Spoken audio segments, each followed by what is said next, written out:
Le Mag des Vagues sur Urban FM avec René Rutte.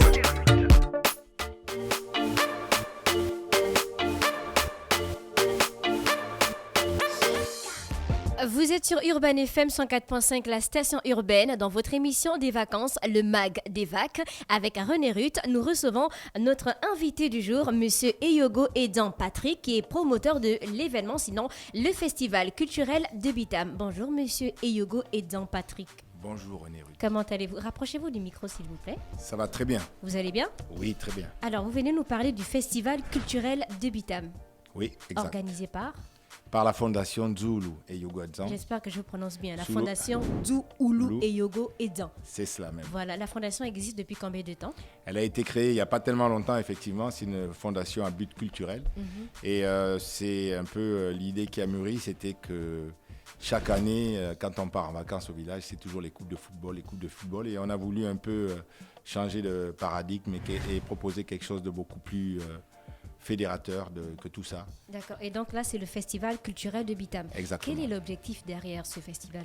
L'objectif au départ, c'est que, vous savez, moi, c'est un peu mon histoire. Je suis arrivé au Gabon un peu sur le tard parce que mes parents avaient divorcé, bref.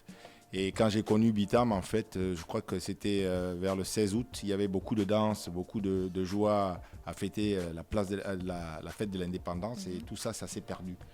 Donc, en fait, le but, c'est de redonner aux populations le goût de leur culture, de la faire connaître à ceux qui ne sont pas forcément de chez nous ou ceux qui ne l'ont pas connue, et de fédérer les gens autour d'un projet commun, parce que je pense que le Gabon, c'est d'abord l'unité nationale. Et je crois qu'il n'y a rien de tel que ce genre d'événement. Est-ce qu'à l'annonce de ce festival, vous avez eu déjà des retours de la population? Ben écoutez, je pense qu'on est même dépassé tellement que l'engouement est grandissant à Bitam. Tout le monde parle du festival et je crois que ce sera une réussite totale. C'est quel Bitam? Bitam, un estate là? Exactement. Alors, quel est le déroulé de l'événement? Bon, on a placé d'abord, je voulais dire qu'on a placé cet événement sous le haut patronage du chef de l'État. Garant de l'unité nationale, je pense que c'est lui qui permet également de fédérer toutes nos différences ethno-culturelles. Donc, je crois que le but, c'était aussi ça. Le déroulé, ce sera très simple. Ça va commencer le 15, le 16 et le 17. 3 jours. 3 jours durant, oui. C'est-à-dire qu'en fait, il y aura de la culture, des danses, bien sûr, une trentaine de groupes. On a même fait venir un groupe Zebi Munyanga qui est connu dans le monde entier, parce que je crois que c'est un des fleurons d'ailleurs de la culture Zebi en termes de danse. Oui. Donc il y aura la journée des animations, des expositions alimentaires, de la vannerie, des démonstrations, comment on fait de la vannerie par exemple. Il y aura un peu tout ça. Le soir, on prévoit des concerts donc de 20h à 22h où les artistes vont pouvoir s'exprimer, les artistes locaux. Et ensuite, ce seront des balles poussières après, des élones tout au long de la nuit. C'est seulement les artistes de Bitam? Non, alors il y a des artistes du Cameroun, il y a des artistes de Guinée équatoriale, il y a des artistes de Libreville, il y a des artistes de partout. En fait. Ah d'accord, c'est un peu réuni. Voilà, exactement. Ok, donc là, il y aura de la foire gastronomique. Exactement. Est-ce qu'on va retrouver spécialement des plats traditionnels donc? C'est ce qu'on a demandé spécialement aux mamans dans tous les villages du département du Thème, d'amener un peu des plats qu'on n'a plus l'habitude de manger, des choses un peu plus rares. Donc je pense que tout le monde est au courant. Et on est en train de chercher des mincons, les chenilles, les foisses, des choses qu'on ne mange plus trop non plus, qu'on ne trouve pas. Et voilà, c'est l'art culinaire en fait, dans toute sa spécialité, dans toute sa diversité. D'accord, donc au programme, on parle de chants et danses traditionnelles, on parle de grands bals poussières, foire gastronomique, foire d'exposition, conférences, kermesse, tombola. Voilà. Comment ça va se passer d'abord pour la tombola? Alors, il y a une tombola en marge effectivement de cet événement qui sera tiré le 17 août avec une multitude de prix qui nous ont été offerts par des sponsors à nous. Il y aura par exemple un prix spécial avec un bœuf vivant sur pied, il y aura une tronçonneuse, il y aura une motopompe, il y aura des gazinières, il y aura des congélateurs, il y aura beaucoup de choses. Oui. Les tickets sont en vente à Bitam et à Libreville, notamment à Cocotier, dans le bar Bitam on Estate, chez Kevino, pour ne pas le citer. Oui. Et puis, les prix sont à 1000 francs, et voilà quoi. D'accord. Alors, les conférences, il y en aura? Il y a 2 conférences. Il y a 2 conférences qui vont tourner autour de quel sujet et qui seront les intervenants? Il y a la mort et le mariage chez les femmes, chez les écans, en fait. Donc, c'est Alou et Aou. Et donc, il y aura des conférenciers qui vont un peu expliquer la coutume par rapport à tout ça, jusqu'à la veuve et le traitement des orphelins. Donc, c'est un peu... Pourquoi ces deux sujets? Parce que je crois que ce sont des sujets d'actualité. Je crois que aussi bien... Vous savez, la culture, le mariage coutumier reste la chose la plus forte, je crois, chez les femmes notamment. Et donc, je crois que cet aspect-là, il y a toute une logique, en fait, et je pense qu'elle est d'actualité, et tout était bien pensé, en fait. C'est un peu ce qu'on veut démontrer, qu'on veut faire participer aussi. Puis, Bondé Femper avait fait son doctorat sur ça. Donc, c'est un sujet qui me passionne. Est-ce que ça veut dire que les conférenciers vont parler seulement enfants? Non, pas du tout. Je crois que... Parce qu'on se pose des questions. Hein. On voit festival culturel de Bitam, on se dit que voilà, ça y est. Non, on n'est pas les bienvenus ou quoi? Non, au contraire, vous savez, à Bitam, il n'y a pas que les femmes, puisqu'il y a beaucoup de personnels administratifs qui sont venus et puis qui sont restés aussi. Donc, c'est ouvert à tout le monde. Bien sûr qu'il y aura des parties qui vont être totalement enfants, c'est sûr, mais je crois que c'est ouvert à tout le monde, bien sûr. Il y aura des jeux, les songos, il y aura un cross, il y aura beaucoup de choses. Ah, le songo? Oui, il y a un concours de songo qui va être organisé avec des gens qui viennent du Cameroun, Guinée équatoriale, des clubs de Libreville, des clubs de la Ligue du Wellington. Oui, justement, on note la présence des aigles en altitude. Est-ce qu'ils vont être présents juste pour le tournoi ou ils vont édifier le public sur les enjeux du songo? Je crois que, vous savez, le songo, c'est un jeu très populaire chez nous, donc on va pas forcément édicter les règles, mais ce qui est sûr, c'est que la compétition sera belle. On voit les gens jouer, mais on ne connaît pas le jeu. Oui, c'est un jeu qui est très facile à jouer, mais qui est peut-être pas philosophiquement difficile à acquérir, parce qu'il faut plusieurs années pour pouvoir être vraiment un bon joueur. Oui, alors c'est le festival culturel de Bitam. Est-ce qu'on aura un aperçu de l'histoire même de la ville? Alors, d'abord, je voulais remercier les autorités, le maire de Bitam, le préfet du département d'Untem, qui nous ont même spécialement demandé de décaler notre festival pour que ça englobe également les fêtes de l'indépendance. Donc, ça, c'est la parenthèse que je voulais dire. Et puis, également, je dirais que je ne me souviens plus de la question. Est-ce qu'on aura un aperçu sur l'histoire de la ville de Bitam? Voilà, donc je disais que c'est la première édition. On ne peut pas tout faire, donc je crois qu'il faut en garder pour les années futures. On ne sait pas la cadence, si ce sera une fois par an ou une fois tous les 2 ans.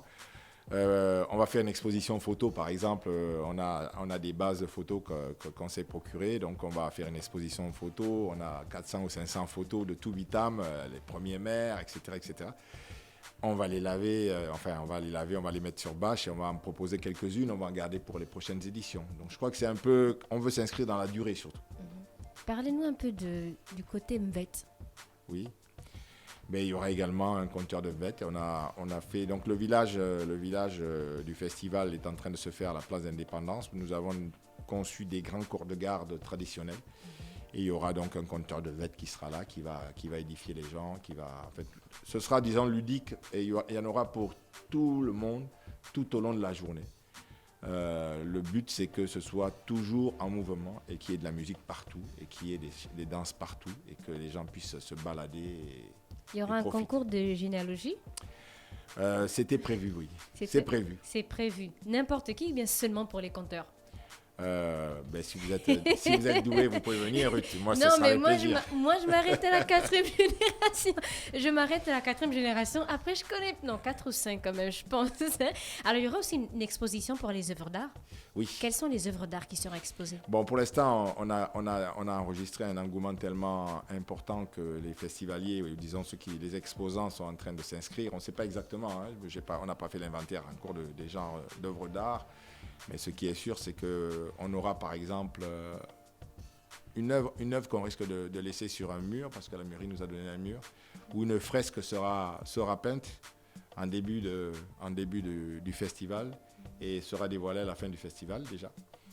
Donc ce sera sur forcément la culture écan, le mbet, on ne sait pas trop ce que l'artiste va vouloir. Des tableaux, il y aura peut-être des tableaux. Il y aura peut-être des tableaux, il y aura des masques, donc tout ça, on attend. Généralement, on parle d'exposition, mais on ne parle pas de l'histoire de chacune des œuvres. Est-ce que ça va être un plus dans votre festival? Bon, Ben, vous savez, Ou bien on laisse la parenthèse savoir, on va découvrir peut-être. Exactement. Ou bien on va découvrir, je ne sais pas. On note à peu près combien d'artistes qui vont prester, à peu près. Bon, en termes de groupes culturels, on a une trentaine de groupes culturels. Donc, il y en a qui viennent du Cameroun, je disais Guinée équatoriale. Au niveau des artistes... Oui, le sud du Cameroun. Voilà, le sud du Cameroun, la Guinée équatoriale et le Gabon. Notamment, donc, le département d'Untem. Au niveau des artistes locaux, vous savez, les gens s'inscrivent encore. Hein. Mais il y a Simamboula, Sima Junior, Domboula, Doman. Il y en a plein. Oui. Il y aura plein d'artistes. Il y a Calvino, Glocon. Oui. Donc, c'est un artiste camerounais. Comment on fait pour s'inscrire si on a un artiste? Ben, si vous allez sur la page Facebook Festival culturel de Bitam, et puis vous avez des liens directs sur le WhatsApp du coordinateur. D'accord. Donc, festival, c'est durant 4 jours, donc du 14... Bon, 15, 16 14, et 17. 15, 16 et 17. Bon, non, ça commence le 15. Le 15. 15h, le 15 à 15h. Et ça va se dérouler où? Place de l'Indépendance de Bitam. D'accord. Quel public vous attendez? Alors, vous savez qu'il y a d'abord tous les ressortissants du département d'Untem qui se rendent théoriquement à Bitam pour les festivités en général. Il y a également tous les autochtones qui habitent à Libreville et dans le reste du pays qui montent aussi passer les vacances. Et ensuite, il y aura les populations camerounaises, équato-guinéennes et puis, bien sûr, tous les curieux de vouloir venir partager un peu notre culture. L'entrée sera payante? Oh, jamais. Vous gratuit. savez, quand on fait un festival, c'est un investissement personnel et même les stands sont offerts. D'accord. 3 jours de festivités, la sécurité sera-t-elle au point? Alors, ce qui est bien, c'est que la place de l'Indépendance jouxte le commissariat. Nous avons également, nous avons également, bien sûr, des jeunes qui seront là pour assurer la sécurité. Le festival est assuré également pour éviter s'il y a quand même des gens qui se blessent ou des choses comme ça. On prend les précautions. Le SAMU? Oui, également, il y a une commission qui est de la santé avec le SAMU qui sera là. D'accord. J'avais une question, je ne sais pas si c'est en rapport avec le festival, hein, mais c'est ma parenthèse en fait. L'élone, c'est une danse ou c'est une musique? C'est les deux. Ah bon? Oui, je dirais ça comme ça, c'est les deux. Certains disent que c'est une danse, d'autres disent non, c'est pas une danse. Non, c'est plus profond que ça. C'est plus... Vous savez, quand vous mettez les lones dans un bal poussière au Bitamois, ils peuvent danser jusqu'au matin. Non. Donc je crois que c'est plus profond que ça. C'est surtout pour les retraits de deuil, donc il y a beaucoup de spiritualité dans tout ça. D'accord. Donc on a fait le tour de questions. Vous avez autre chose à ajouter? Je dirais seulement que venez nombreux. Je crois que c'est une fête inédite à Bitam. C'est vrai, un remix de la fête de la culture qui se passait ici. Mais c'est inédit à Bitam. Les gens sont vraiment enthousiastes et je ne peux que remercier également les nombreux sponsors et les personnes politiques qui nous ont suivis aussi, les personnalités. D'accord. Merci beaucoup. On vous souhaite de passer une excellente journée à l'écoute des programmes d'Urban FM. C'était M. Eyogo Edan Patrick, promoteur du Festival culturel de Bitam. Retrouvez l'interview sur la page YouTube de la radio Urban FM 104.5, la station urbaine. Le Mag des Vagues sur Urban FM avec René Rutte.